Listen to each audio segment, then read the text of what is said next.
Hey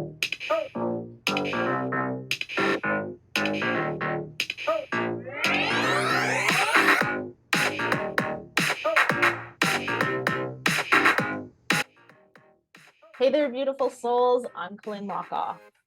And I'm Meredy Lockoff. And welcome to Spiritual Sisters with Sass, the podcast where two sisters with a passion for spirituality and a touch of sass come together to explore the exciting world of self-improvement. That's right, Colleen. We embarked on this incredible journey together, diving into different self-improvement techniques, yoga practices, and a whole array of life experiences. Yeah, and through it all, we've managed to create lives that are abundant, happy, and constantly evolving. It's been a wild ride, hasn't it, Meredy? You bet, sis. We've got two very different perspectives on life, but that's what makes this podcast so special. I'm all about diving in head first into life's adventures and embracing every challenge with a bit of sass.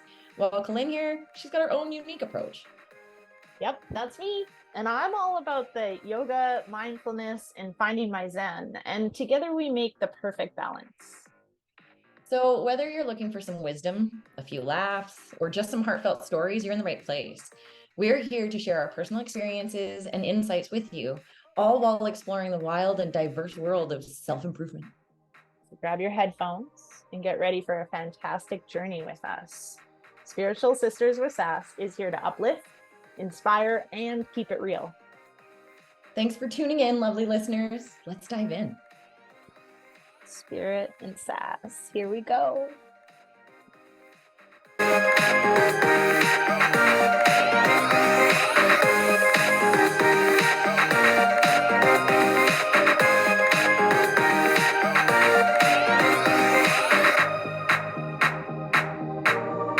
Hey, everybody, and welcome back to Spiritual Sisters with Sass. Today, we're doing a podcast on vulnerability and gratitude. I'm going to start with a reading called The Man in the Arena.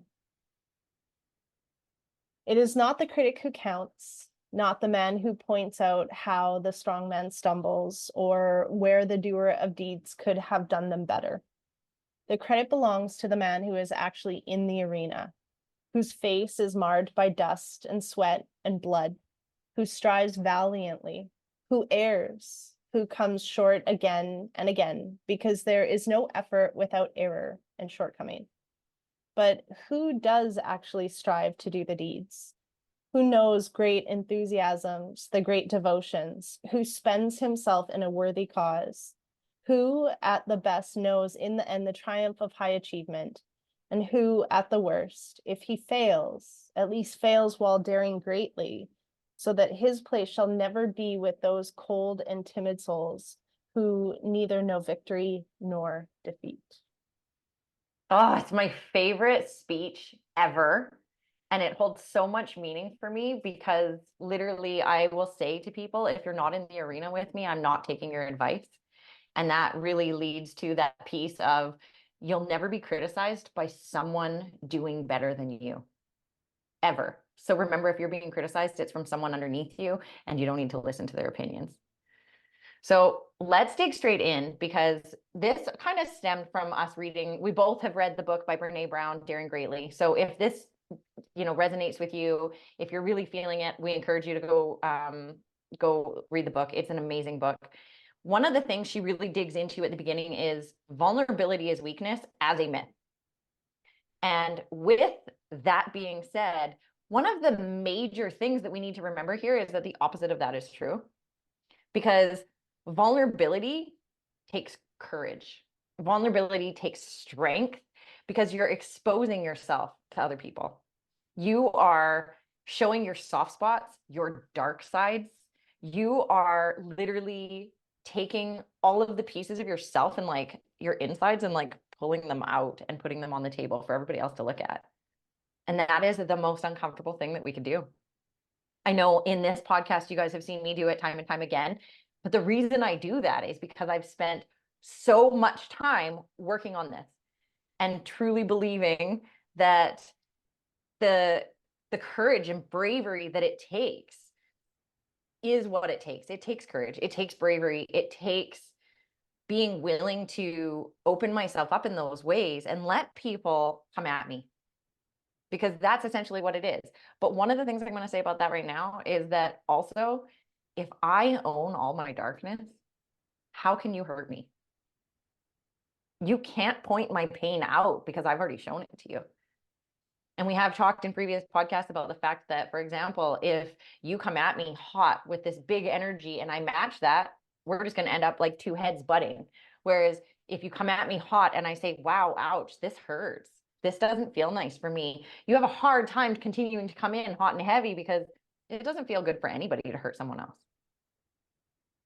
I remember we were, oh, no, go ahead, please okay. do. I remember going to Tony Robbins one time, and I can't remember if it was with you or not with you, because there was several times we went together and not.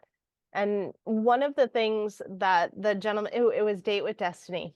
And you know how we Not me. start? He has us write down our biggest secret that we've never told anybody on a piece of paper. And we all hand it in. And just think about this, so like 10,000 people or something. And then he just opens them and starts to read them. And I mean, there was some pretty fucked up shit that was read. Like, I jerk off my dog, and like there was some that were like sharing really triggering stories about what parents were doing to children.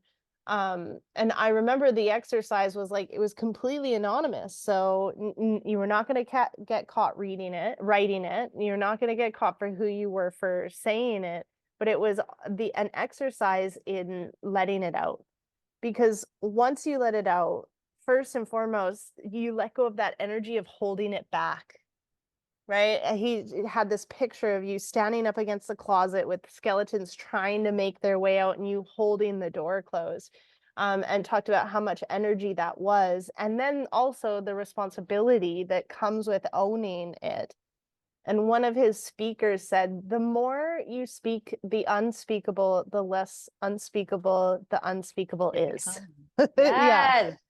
Yes.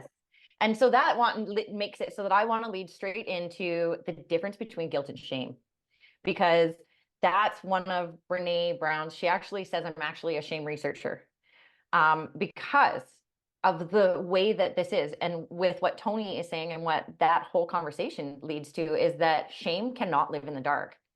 We have to keep our shame buried inside of us in order for it to be okay. But if you expose that out, suddenly that shame, it's no longer shame because you owned it. You took responsibility for it. You stated what it was.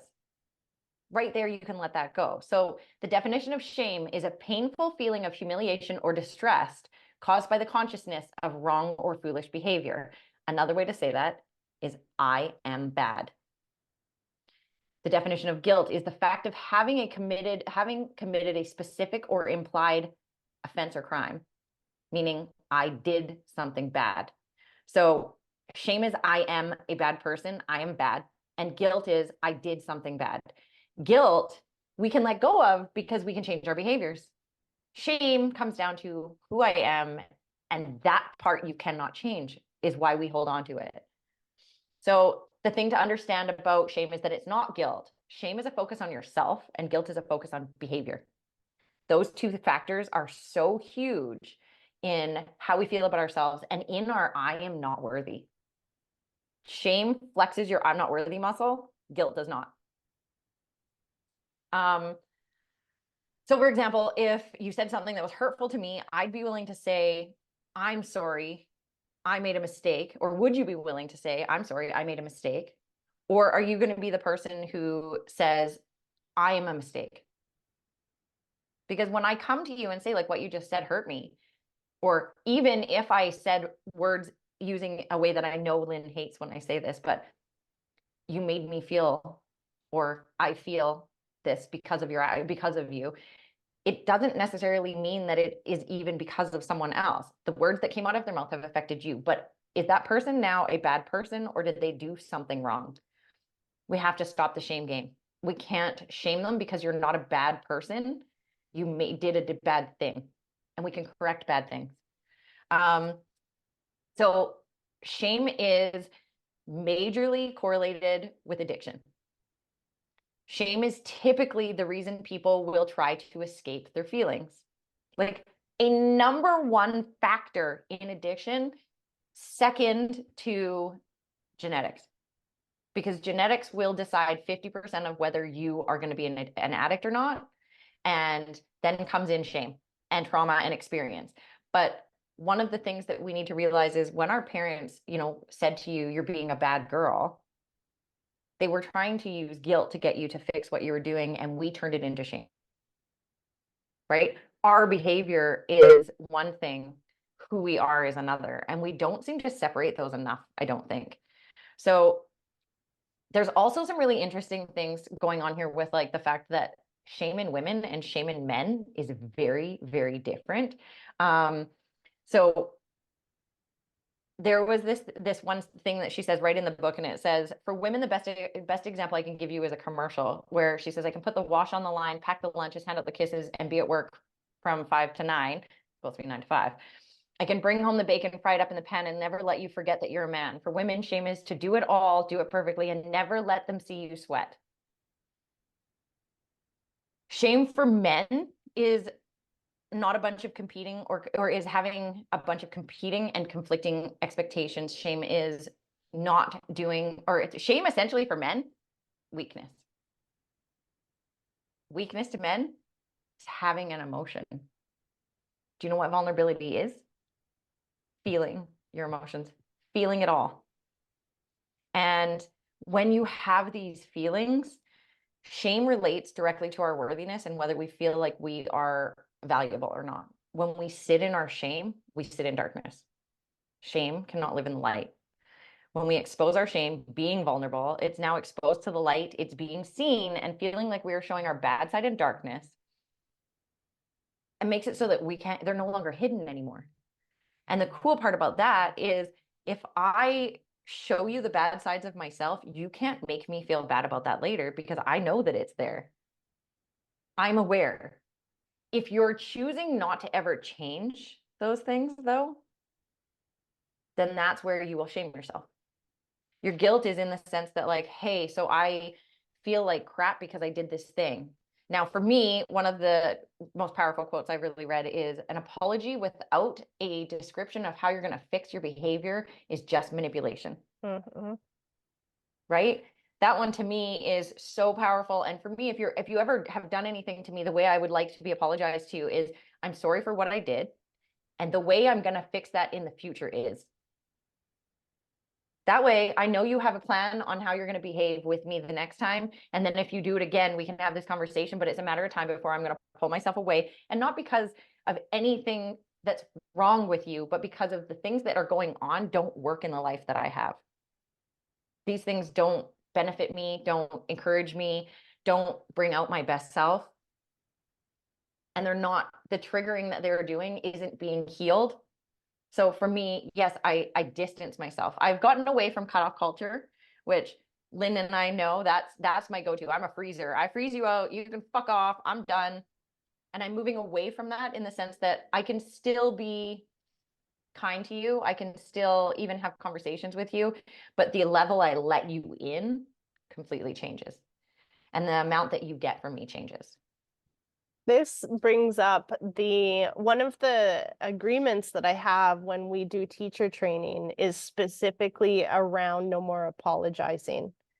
Not only is it because, okay, first of all, we're Canadian, so a lot of what we hear is that, sorry, and anyone that's not from Canada is going to laugh at the way I say sorry.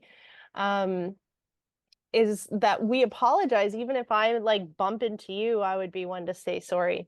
The Even if reality you is, bump into me, I say sorry. yeah, you say sorry. Yes, yes. Yes. The reality is that this isn't true. I work with people from all over the world, and everybody apologizes. I see it when people are having emotion. They'll say, "I'm sorry. I'm sorry." They'll start to apologize for having emotion. Let's go into that, right? And then again, so this happened at a teacher training I was running in April. And the way breakfast was set out like more buffet style, and all of us sitting at one really big table. And every day instead of, can you please pass me the rice? Can you please pass me this? People would stand up and go to where the bowls were. And we have these agreements, no more apologies, because they're so empty-handed. You're handing them out like Tic Tacs. So Yeah. for me as a space holder, you know, in order for people to feel safe, they have to know that I value my word. And if I say something, I do it. So if I just throw out empty-handed apologies, I'm a liar. So Yeah. we're sitting there, everyone agrees, okay, no more sorries. We'll really work on that, you know, and the way that I remind people is when they say sorry, I say not sorry. And they're like, oh yeah, okay, that's right, not sorry, not sorry. So it was probably about the 6th morning in a row that this really kind gentleman came up and was reaching across in front of me and said sorry. And I said, not sorry. And he's like, yeah, but really I am. I'm like, well, then if you are, then stop doing it. And he just looked at me like, what? I'm like, stop it. Stop reaching across in front of me then. And he was like, felt incredibly awkward. I'm like, that's right, because you're not freaking sorry. You're not sorry that you're reaching across in front of me so that you can get your food. As we talked about, replace your apologies with thank yous, because what is it that you Yeah. are appreciating? You're appreciating that you could reach across me. So thank you for, you know, being patient in me reaching across. Or why don't you just ask me for what you fucking want? You want the Yes. eggs. Can you please pass me the eggs? It's so funny. Like in this culture, I had a conversation right before you and I, both Verity and I were on separate podcasts this morning, and we Yes. were talking about this exact thing of like being afraid to ask for what you want, not even knowing what you want, and then this idea of selfishness being bad. Right? Yeah. And all the things that you're talking about, like this shame, I am bad, I can't change who I am at my core. I think Yeah. the yoga really helps, because one of the key factors in yoga is you are not your body, you are not your emotions, you are not your thoughts. And all three of the things that you were talking about was exactly that. At the core, I am bad. That's a thought. That's Yeah. not true. That's not who you Nope. are, right? The emotion is what you're trying to bypass with the feeling of shame or guilt, Yep. right? Last week's podcast. And then all of these things happen in the freaking body, which is why we Yep. misidentify, because we misidentify as the body. And therefore, all of the things that happen with the body, we misidentify as. Yes. Yes. Oh my God, I love that. And I love that. Replace your sorry with thank you. And I Yeah. really encourage all of our listeners, try that, because it's not fucking easy. No. It's way harder. And to actually, and don't just say thank you where you would say sorry, say Right. thank you for letting me reach across you. So they understand that like it's going to affect people in ways Yeah. where they're like, wait, what just happened? Right. Because we're not used to that. We're used to, well, right now I'm kind of taking rude behavior by reaching across you when you're supposed to be eating. And sorry, but how is that rude?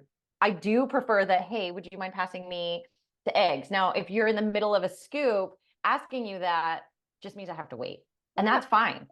But asking for what you want. And now I get called aggressive. I call it assertive, but I get called aggressive because I am very clear about what I want and what I don't want, what I like and what I don't like. And that I'm not the person that is just going to settle for whatever it is that you want to put in front of me. Sometimes I will. And I am actually a really easygoing person unless it's something I strongly believe in. But who, If think about this, who in their right mind calls you aggressive? People that don't ask for what they want. Because anybody 1000%. that asks for with what they want, they get what they want. They would say to you, don't, I Yeah. respect that in other people. I respect Yep. direct people. I know exactly where I stand. I don't have any people pleasing behaviors, and I know I can trust this person, because they're going to fucking tell me if I'm going to die, if they don't like me, like if something's wrong. Yeah. Whereas people pleasers, the ones that are like, oh my God, you're so aggressive, that's their own shit. Yep. 100% their own shit, because they can't say the things and they're uncomfortable when the things are said. Yeah. And I hate to say that I'm not uncomfortable when I say the things. I'm uncomfortable when people have the reaction to me saying the things. And I'm like, oh, should I have said that? And then I'm like, well, sorry, but I am who I am. Not sorry. And I would rather say the things than sit here and pretend I'm not who I am, because that's part of my authenticity. And I don't wear a mask. And when I have to put a mask on, I'm like peeling it off because it's just too much. I need to be myself. And I'm sorry if that hurts you, but I'm Not not sorry sorry. if that hurts you. But isn't that vulnerability? Authenticity is vulnerability. It really is. And now, in her book, she talks about different examples of vulnerability. And her thing was like, what is vulnerability? So one of the things she says is, can you give us some examples? And an example is standing up for yourself. Mm-hmm. Tell me that doesn't feel vulnerable. Mm-hmm. I'm telling you, for example, don't pick on me. It doesn't feel good for me because you're hurting my feelings. Well, I just stated that you're hurting my feelings, and that alone right there is a piece that makes me feel uncomfortable. I disagree with that. I will 100% stand up for myself and let you know, hey, you're hurting my feelings right now. Like, that doesn't feel good. Even if it's a little funny, I'll be like, it is funny, but it does hurt my feelings. I'm not going to lie. Sharing an unpopular opinion or being controversial. Asking for help. Can I just go ahead and put my hand up right now? Because this is one place that my vulnerability I struggle with. I don't like to ask for help. And when I do ask for help, I find that people think that I'm such a strong person that I'm going to get help or I'm going to figure it out on my own. But do you know how hard it was for me to ask you for help in the first place? Like, that took everything in me to ask you for help or support, and then nobody stands up. Well, she's strong. She's got this. Yeah, motherfuckers, I do. But I also would really appreciate some support and help in this moment. Saying no. That kind of leads to this conversation that Lynn and I have had about the fact that saying simply no, that is a full sentence. So when someone asks you, let's just use my daughter, for example, because it's the one that popped in my head. Mom, can you watch my dog? No. If she asks why, I can get into it. I can, but I can also choose to say, I said no. Because that's a full sentence. I don't need to explain myself. I don't anything. Now, that being said, how fucking often do you find that you're like, no, and then making an excuse for why you can't? Like, that part for me is the hard no, because I do it constantly. I overshare, and I don't want to say overshare. I will tell you no, and then I always give you a reason why. Now, raising my children, I did that, and the reason I did that was because my parents would give us because I said so. Yeah. And I fucking hated that.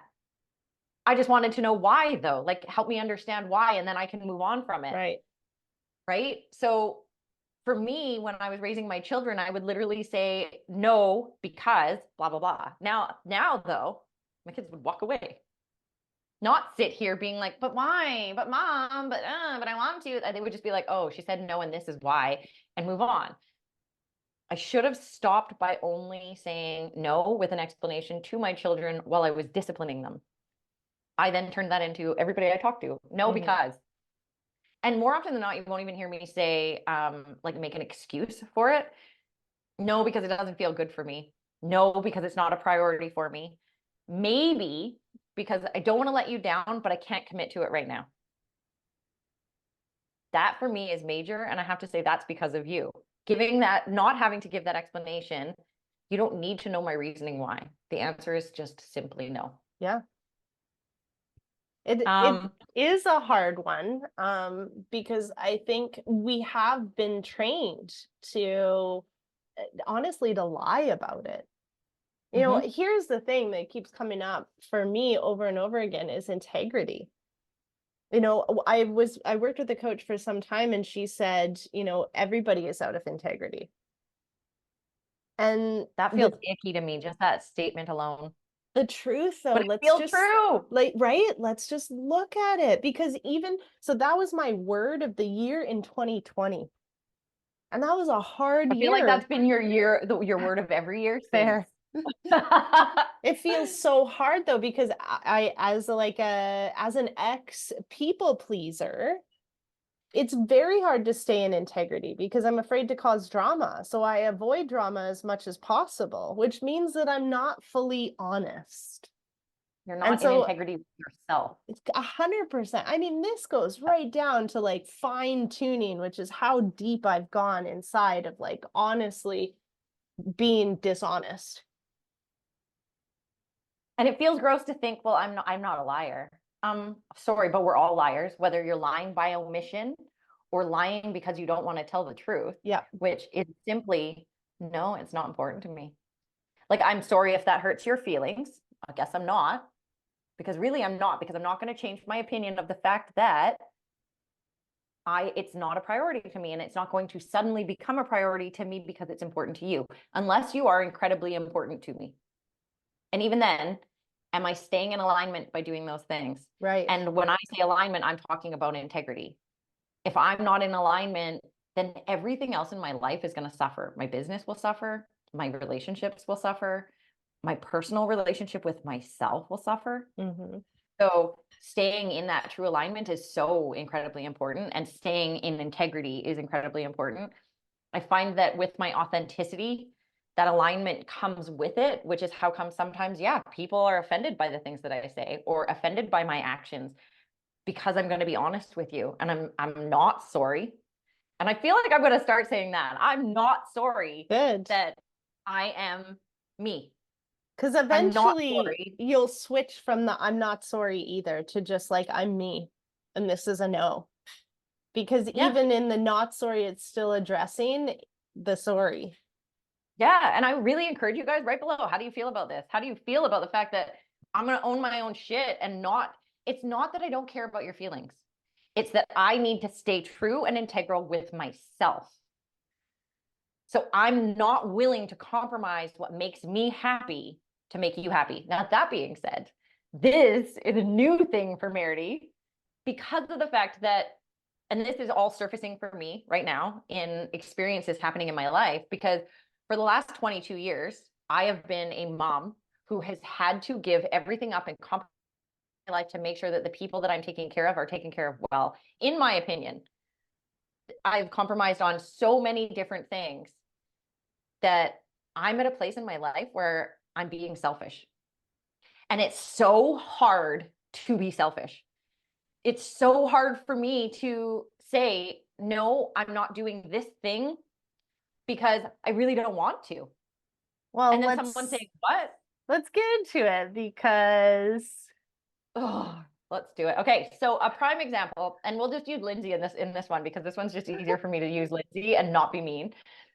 Say Lindsay calls me. Now, she's my best friend in the whole world. If she is in a desperate situation, well, okay, I say that Lindsay and my sister are my best friends in the whole world. Now, say Lindsay called me in a desperate situation, I will 100% compromise what I need to do to help her to get into what she needs from me in that moment. But say she's like, hey, I want to go get a tattoo. Will you look after my kids? Bitch, no. She's like, yeah, I figured. That literally would be her answer. But the reason for that is not because I don't love my best friend. And it's not because I don't love my nieces, because I very much do. It's because now I have to compromise my time to take care of children when I've already spent 22 years taking care of children. and we're not I don't children want people. children anymore. Yes. Like, it's a big deal for me. And so let's get into it. When I date, This is because what I this was is where we're thinking. at. Yeah. I know you were. When I date, I have boxes that you could say I want checked. I have non-compromisable boxes. And I'm learning what the non-compromisable boxes are currently. I had them listed as non-compromisable and then You compromised compromised. them in order to date, Mhm. because the person that I was sort of seeing seemed really great.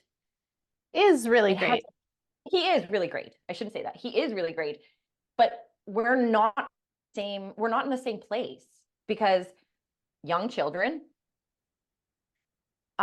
drinking. So not that he drinks a lot. So when I say this, obviously I don't date people who drink a lot, but the fact that there was drinking in there, and then the conversations we had about drinking, which then led to, would you ever not drink? And do you see the reasons that you drink? Because the times that you drink, and why in this conversation that we're having where I'm telling you drinking isn't going to be part of my life, you need to tell me, hey, well, wait and see me get drunk first. Well, no. The answer is hard fucking no. I'm not interested in seeing you get drunk. I'm not interested in alcohol being in my life whatsoever. Then I'm told, and not in a negative way, but I don't like that you're threatening me. And I'm like, whoa, whoa, whoa, whoa. I am not throwing threats out there. I am setting my boundaries. I These are my had clear the boundaries. exact same thing happen. That's why I ended my previous relationship, you know. We actually both drank and then got together and I chose to go sober. Well, that person chose to be sober with me and then started to sneak drinking behind my back. And in those places where I would see that they were drinking, I would say, like, stop, stop. Like, make your own choice. And then I'll make a choice from that choice. And he would say the exact same thing. You're threatening me. I'm like, no, I'm not. I am literally sober. I'm having a fucking boundary. I'm sober. I can't be with somebody who drinks. Yes. It's just like, as in general, because we don't have to get too deep into the relationship, is this piece of like, if you then compromised on alcohol or cocaine because it seems to be just as prevalent as alcohol, I mean, that's smoking. That your relationship with yourself is shit, man. You don't care about yourself enough to disappoint someone else to say, I can't do this. And not just that, but let's look at what I do for a business. I Like, mean, let's look at what brings me income. Let's look at what I do, and what I'm most passionate about in the world is helping people with their addictions. Now, I'm not saying that he had an addiction by any means, because we don't he know. didn't drink a ton. We don't know what that looks like. What I'm telling you is that in my life, because of the choices that I've made, can you imagine seeing me out with somebody who is drunk and being like, that's the laser quit girl, and she helps people with addictions? Okay. So not just in what other people think, but, and that would affect my business, but within the alignment within myself, being around people, like, I can go to parties where people are drinking and stuff, but I'm usually not talking to the people who are drinking. I'm usually over hanging out with the sober people, which lately, the parties I've been to, there's been like 3 people at most drinking and like 15 not. Right.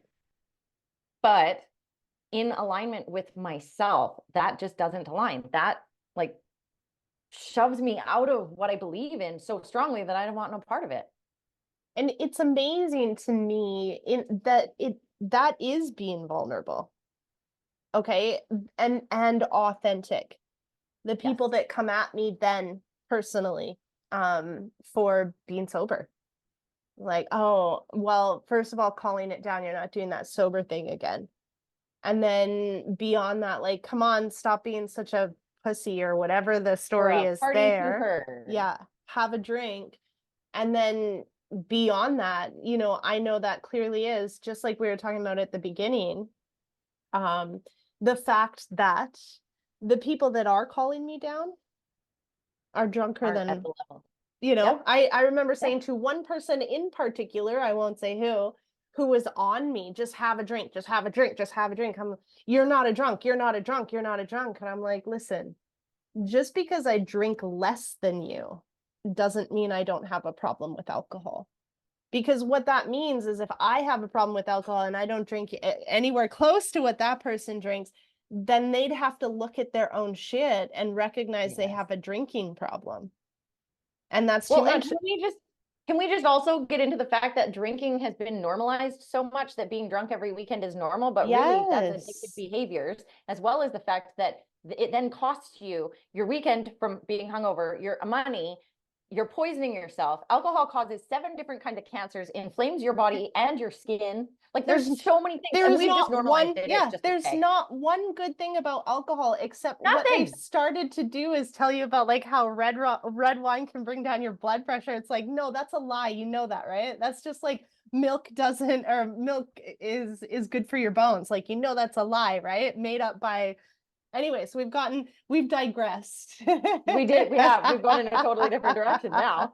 So I guess we're still on the vulnerability track of being honest and exposing ourselves. And so in conversations, I very much exposed myself and said, like, these are things I'm willing to tolerate. These are things I'm not. And it's not about you. It's about me, how I feel about those things. And I've been told by plenty of people, you know, your boxes are pretty, like, even just your first few boxes. So you can't smoke, you can't do drugs, you can't drink.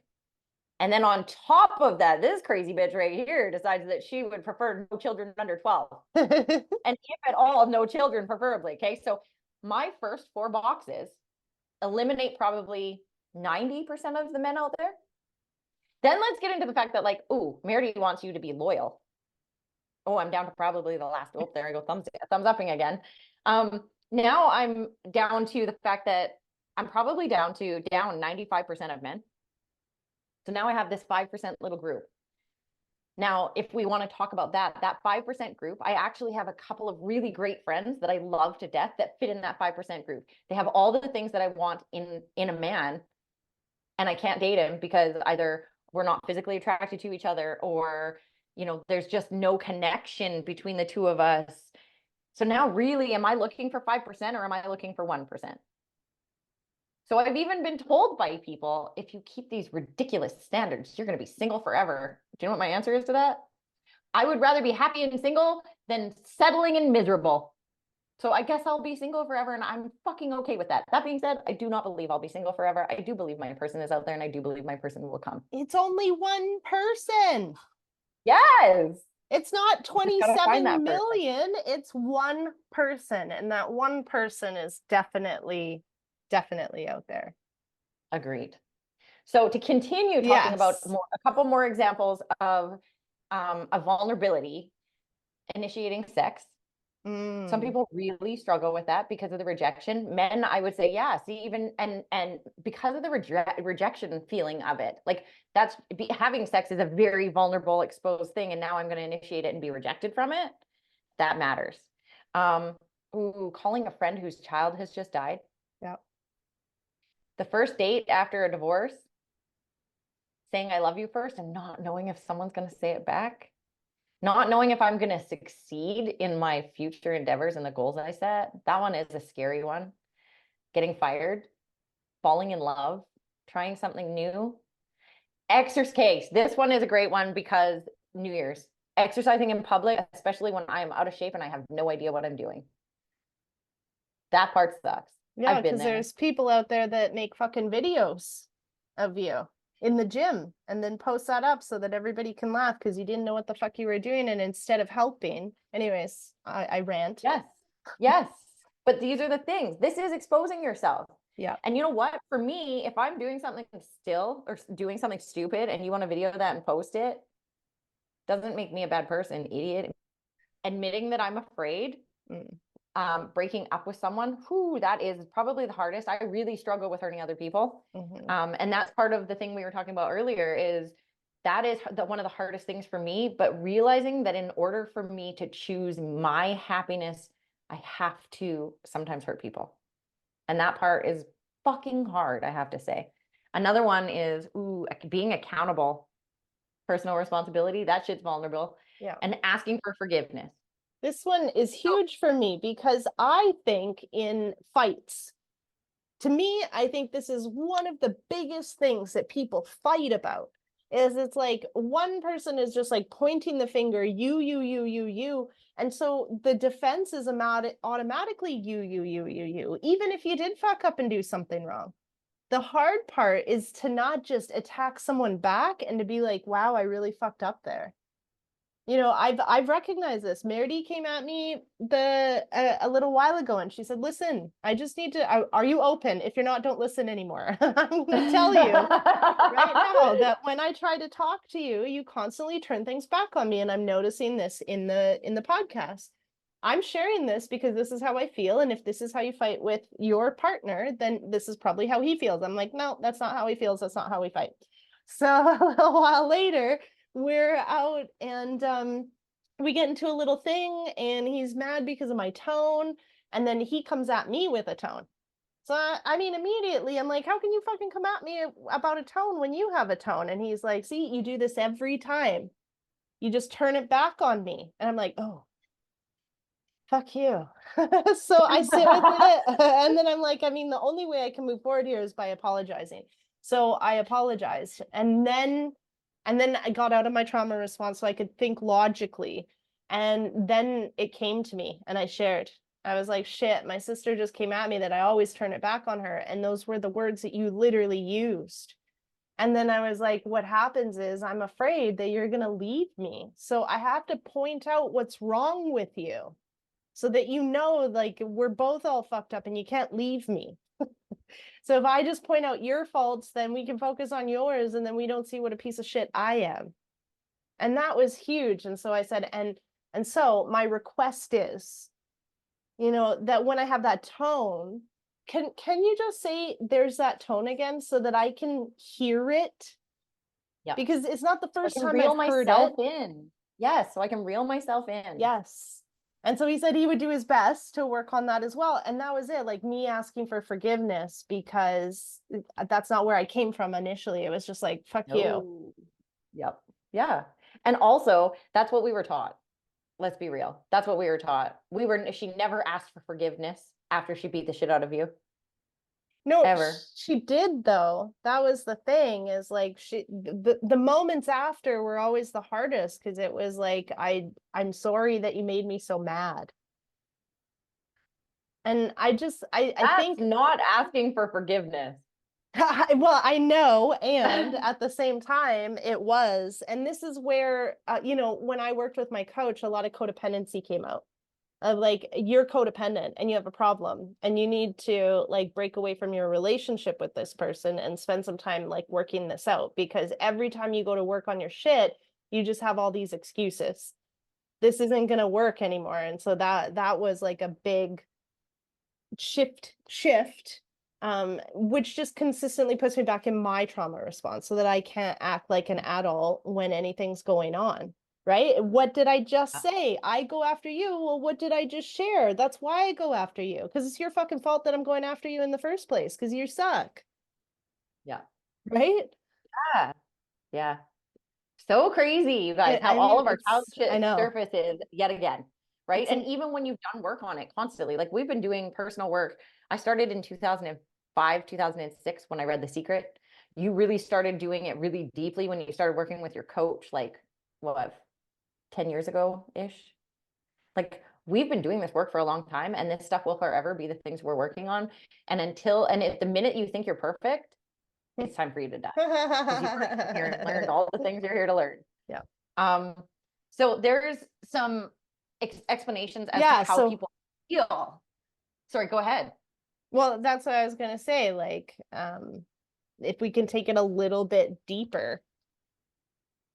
So how does it feel to be vulnerable? And I feel like this first one really like it honestly actually made me think of you when I wrote this one down, because it felt like, oh shit, like, oh shit. And so the first one is not sucking it in anymore. I feel like maybe we've had conversations about this. And I feel like even in that, you sent me an email about something about, and we reviewed it this morning, something about I can always see my belly through my shirt. Yeah. So what does vulnerability feel like? It feels like I'm letting it all out. Then one of my favorites is it's where courage and fear meet. It's scary and exciting, terrifying and hopeful. It's going out on a limb and not knowing if the branch is going to break. It's being all in. For example, when you first start dating or actually are dating someone and committing to that being all in, because now I actually have to fucking do it. Like, oh, it's scary. It's terrifying. I love this one. It is the terrifying point on a roller coaster where you're about to tip over the edge and take that plunge. That sensation in your belly where you're like, oh fuck. Here we go. This one's also such a great one, and I literally feels like it just came from where you said the feeling to strike first before I'm struck. Letting go of control. Tell me that's not like one of the most powerful ones ever. Letting go of control. Like, that's vulnerability right there. You just made me mad. Fuck you. I'm just calling her out all over the place here. Being authentic and being my real self. Like that's another one that I'm basically you're being true to yourself these days, and that's hard. Calling your own happiness before everyone else's. Stop being a people pleaser and being yourself. Mhm. And now here's the best one, in the sense that, tell me you wouldn't feel incredibly vulnerable if you were naked in public. Dude, I've Go done stand this. naked in public. I have done this because, you know, in You the have. the last few years of transitioning into a more spiritual community, you know, Costa Rica especially, well, I did it with you when we were in Nevada City, remember? And then just near the end, we heard boys going like, "Oh, the elusive river whale." You remember? Oh, yeah, That was because quite, you didn't wear a bathing suit for that day and it was fucking hot. I yeah, remember. Yeah, yeah. I do But remember like that. been more in these communities where naked is what people do, and it's just how they are, and here's a zit on my ass, and here's my saggy tits, and here's my role, and people not like double glancing Judging. or, yes. So I went to a retreat one time, and I signed up for a retreat. I did not know what I was getting into. It was a mistake when I was there, but I remember they said clothing optional, and the very first thing I did was took all my clothes off. I stood in the middle of the circle. There was over 25 people, and I just turned around and I said, "Look at me. Look at my ass. Look at my Dude. thighs. Look at my belly. Look at my tits. Like, just look at me." And I did that every single morning. It was, I know that we're frozen. There we go. Okay. There we go. It was, it was I so, can't believe how much courage you had to do that, because I will tell you, no matter how much work I do in the gym, pulling my clothes off and standing in front of a group of 5 people, never mind 25 fucking people, buck ass naked, I would literally just want to like cover myself up and run. Like run. So that right there shows your courage and bravery in ways that like certain other people just can't. I mean, I didn't And it was die. optional. It was You didn't optional. die. I didn't die. And nobody said you're disgusting. Nobody said like terrible things to me. In fact, I remember at the end, one guy was like, "Can I just worship your ass? Like this, your ass." And I remember thinking, what? Because my partner before had told me that I had a flat ass. And so I always thought my ass was just so gross. And I remember I was like, "Look at, I have a zit on my ass. Like, look at it. Like, this is, I'm just disgusting. And, you know, I've hated all these parts of me for so long, and I'm fucking sick of it because this is my body. This is my body that birthed 2 children. This is my body that walks me around every day. This is my body currently getting me through a fucking marathon. This is my body. Look at it." Oh, there she is. Okay, another rant. Jesus. Anyways, continue Okay. on. Okay. So basically, the point now we're going to get into is the fact that the biggest thing of you not exposing your own vulnerability, and I'm not saying that you need to go expose all your bad spots or dark Go positions be to everyone. naked. What I'm saying is, yeah, you don't need to go get naked in public unless you want to. Okay. That being said, there are ways to also build your confidence in those ways. And I did just do this challenge with one of my clients slash friends who it has a fat guy mentality. We've kind of talked about him a little bit. And I took him out and made him hit on people with absolutely no purpose of an outcome. Meaning the only reason that I wanted you to hit on people was to gain confidence and feel good about yourself walking up to random people. It worked. He did amazing. We laughed our guts out. I may or may not have spent the entire day making myself look like a fool, and I enjoyed every minute of it.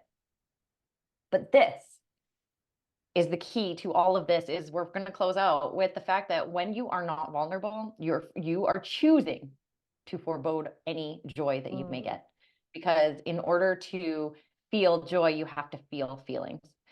And not having joy is really a choice, because you're choosing not to feel your feelings. Now, in a culture of scarcity, lack, fear, never feeling safe, certain, or secure enough about anything, joy feels like a setup. It feels like we're waiting for the other shoe to drop. We're always thinking, but it feels so good now, so when is it going to shit on me next? And one of the things I'd love to encourage you guys to do is look at life as everything happens for a reason. And the reason that something shitty is happening right now is only to teach you a lesson. If we go into that and learn the goddamn lesson, that shitty sensation is going to move through you faster. You're going to find the lesson in it, and you can move back into joy. But remembering that Joy is your choice. And the two things that come from joy is gratitude and a happier life.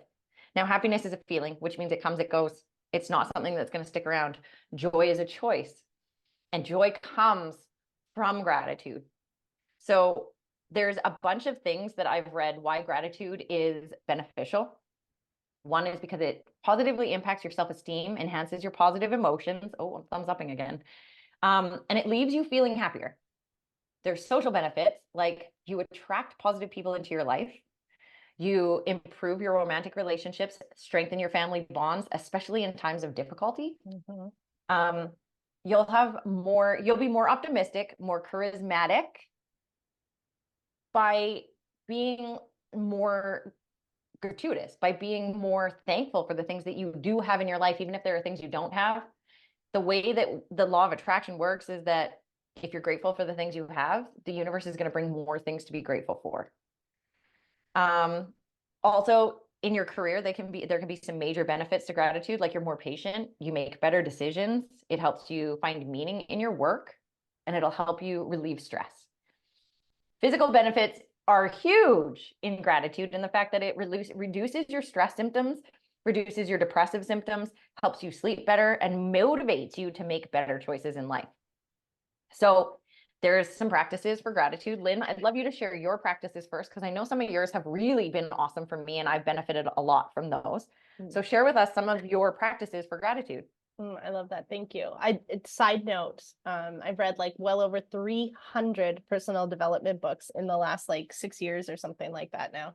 And something that shows up in every single book is gratitude. Every single one. So to me, I was like, wait, there's something to do with this. Like there's something big. 300 books later, I feel like I should understand it. I should have it.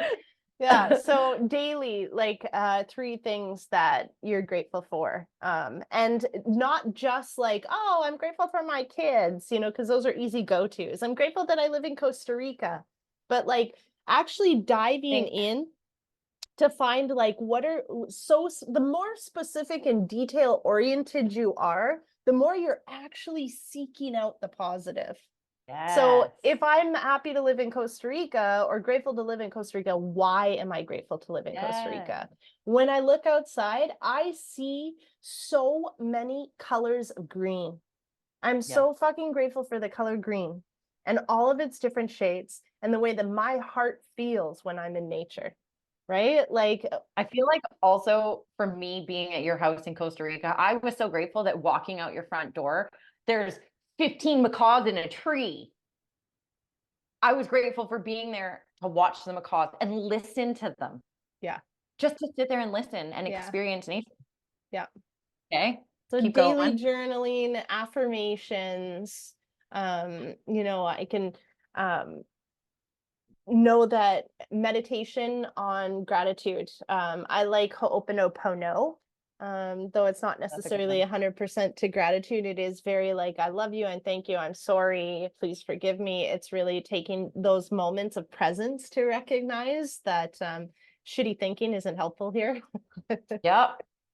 And listening to meditations overnight, I'm often they will be filled. Any type of abundance meditation is filled with gratitude.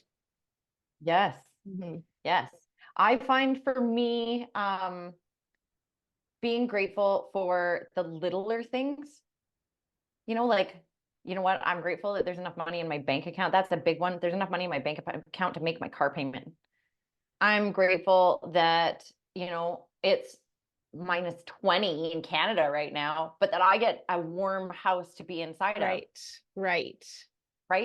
I'm grateful that I'm not in the same position as so many Canadians struggling to pay their bills. Yeah.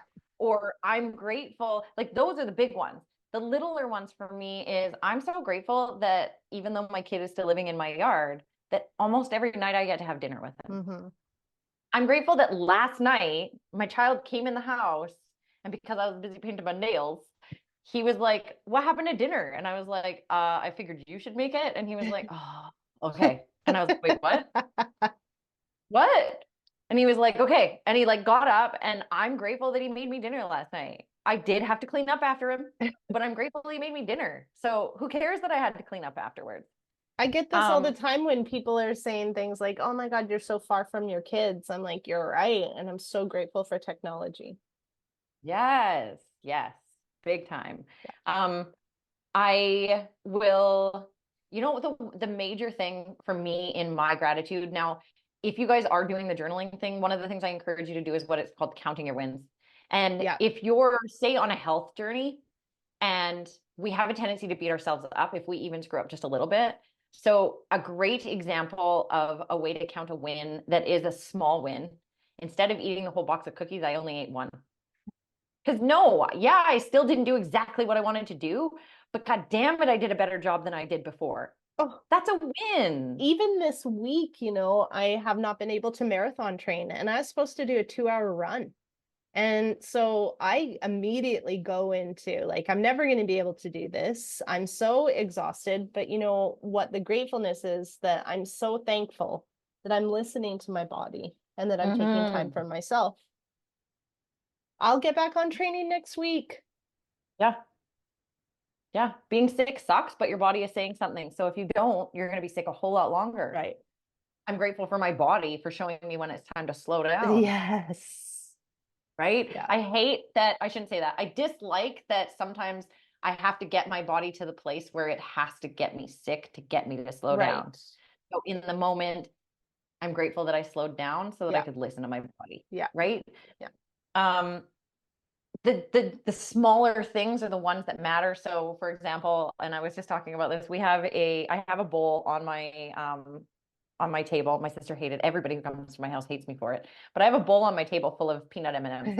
And people come in as they're grabbing a handful, they're like, why do you have these sitting here? And I was like, for that exact reason, so that you can like laugh and give me shit, but also enjoy yourself for a minute. Mm-hmm. And so moment of, I'm grateful for me, that I have my happy juice that makes it so I don't crave sugar, so that bowl can literally sit there for me for days and days and days, and I don't even eat one. Right? Like, I'm grateful for being able to do the life. I can't tell you guys how grateful I am for having the life that I have. I'm grateful for this podcast and the fact that we get to meet every week and chat. I get to see my sister's face. We get to have these hard conversations. I get to think really hard because we have to decide what we're doing. And then when we go through it, we expose ourselves. I am so grateful for the life that I've created for myself. And when I say that, part of the reason I'm saying it is because I keep hearing this, you're so lucky. No, motherfucker, I am not. Right. Well, you're fortunate. No, motherfucker, I am not. I have created the life that I have created. The mindset that I have is the reason I'm happy. The things that I have done are the reason I'm in the place that I'm at. And I am so grateful that that's where I'm at and that I have done this for myself. Mm-hmm. So I feel like that's a great place to end, unless you have anything else to add. No, I love it. I forgot to post this on Facebook. I know, I realized that like halfway through and was like, boo, that's okay. It's okay. When you get the recording, you should post it on your thing and let people watch. Awesome. Okay, well, thank you guys all for joining us this week, and I hope you enjoyed our conversation. Yep.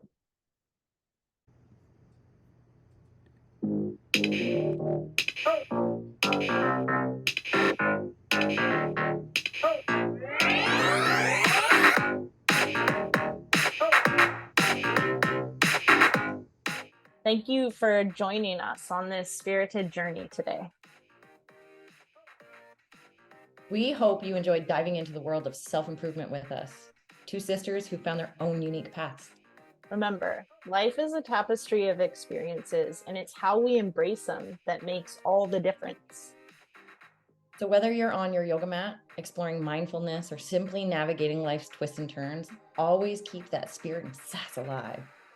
We are Colin and Nerdy Lockoff, and we're here to remind you that happiness and abundance are within reach.